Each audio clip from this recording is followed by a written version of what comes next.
The many assurances, most recently by the Inspector General of Police, the Elections Observation Group, or Elog, is concerned about the rising cases of violence ahead of the party primaries. The group is warning that the violence could stand in the way of democracy and set a bad precedence for the upcoming general elections. Elog appealed to the youth, who are mostly used to cause violence, to redeem their image by not participating in violence. Elog has been monitoring political campaigns for the last 3 months and will be releasing its report on the 18th of this month. Elog wishes to caution on the following issues. Number one, previous violence in party election activity, for example, death of innocent people in past ODM branch elections in Rongo, tensions and rowdiness in the conduct of previous by-elections, party nominations, and in some counties. Examples: Siaya between Oburu Odinga and William Oduol, and in Nairobi between Ferdinand Waititu and Jim Nambaru, amongst others. These are worrying trends, and we do not want to see a repeat of the same on the 17th. Joining us now from Elog, she's actually an Elog member, is Susan Kariuki. Thank you so much for joining us. Thank you so much. All right, and the press conference you've churned out today is basically saying that, look, we're not ready yet. There is a lot of insecurities. So what is informing that particular message? Actually, there are two things that we raise. The first one is that there are insecurity issues in the country that have been perpetrated by the conflicts between the aspiring leaders who want to get the party nominations, especially with those ones in the party that they're running from. And what we are saying is that we need enforcement of the law, and in this case, we're calling upon the security people and of course the IEBC to also register people who will be involved in the violence. But we're also calling upon Kenyans to also I think remember that 207 was too close to us, 207 and 28. We don't want a repeat of that. And the only way for them to demonstrate this is actually by ensuring that we have very free and peaceful nominations, because they're actually a preparation of the general elections on the 4th of March. Okay, speaking of the nominations, you did sound the alarm and said that there's some particular areas which we should really be looking into. What are some of these areas? What are some of these regions? I think the areas that we raised were in Siaya, where there've been, I think, conflict between Oburu Odinga and William, who are also running for the positions of governors and senators. Those are the people who have been fighting. And also in Nairobi between Ferdinand Waititu and also Jim Nambaru. And again, you see, those are people who are coming from the same party. So what we are saying is that coming to, the 17th of January, when we'll be having the nominations, there's a likelihood that there's also going to be violence if not properly managed. And this has also raised a lot of concerns that in terms of the work that we've also been doing as Elog, just monitoring the nomination rules, because they were never clear on how they were actually going to conduct these nominations, and that raised a lot of issues in terms of how then they will actually be able to conduct that.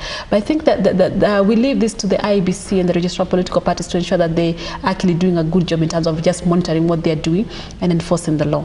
Okay, what of the person who might be watching you and thinking, I think that's a premature observation, that you're probably just being alarmist, because the areas you've mentioned are areas where there are critical contests, very hot contests. Does this mean then that every other region which has two people vying for the same position in the same party will have violence? I think what we're trying to say is that 207 was with us, and we were also part of the process of ensuring that we also monitor what was going on in the nomination. And what we are saying is that at party primaries, so many things happen, Edith. So many things happen when we're having those elections, because it's a competition between who will actually, because once you get a TNA or a Jubilee certificate, then you're guaranteed that you're actually going to be voted in Central Province. So it's going to be a competition, and in that competition, people of course will do the things that they normally like doing, and in this case, young people are normally used to cause the violence, and we're just hoping that this time around they learn from the experiences of 207 and 208. Speaking of the youth, I know you're very big on that particular agenda. Are you seeing as though the youth of 2013 is different from the one of 2007 in terms of being persuaded, being used to perpetrate violent acts? I wouldn't want to also just say that they will likely be involved in violence, but from the look of things, as I've been seeing them attend the rallies, I've been asking myself, they're attending those rallies based on the belief of the party. Have they understood what the parties want to do for them, or are they just going for the rallies because they want to support a certain candidate?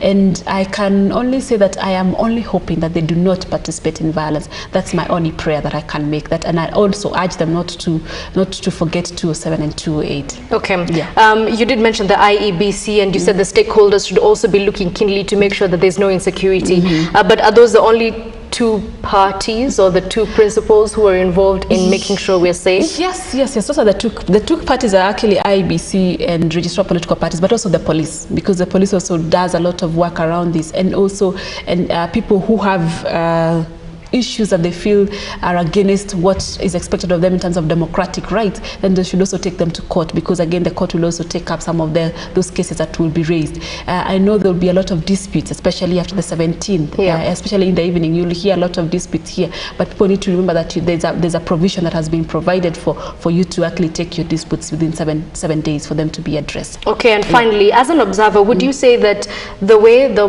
party primaries are held could determine how the elections end up looking?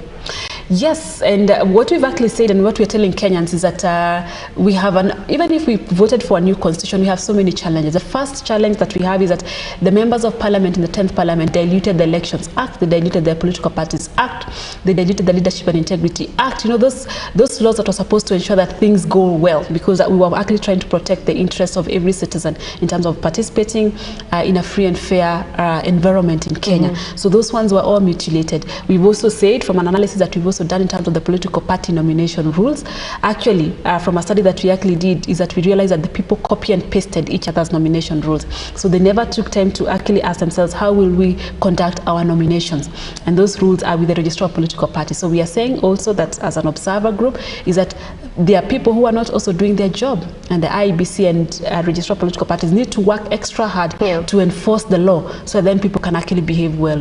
I like what God also does with us as human beings, that when we do the wrong things, he also punishes us. So someone also needs to be punished for the wrong things that they are doing. And you can only raise a bar and tell the stakeholders to be out there looking at the things that are going on, and also call upon Kenyans, because this country is about all of us, to be vigilant and to keep an eye on the things that are also happening, to ensure that then we can be able to enjoy our constitution.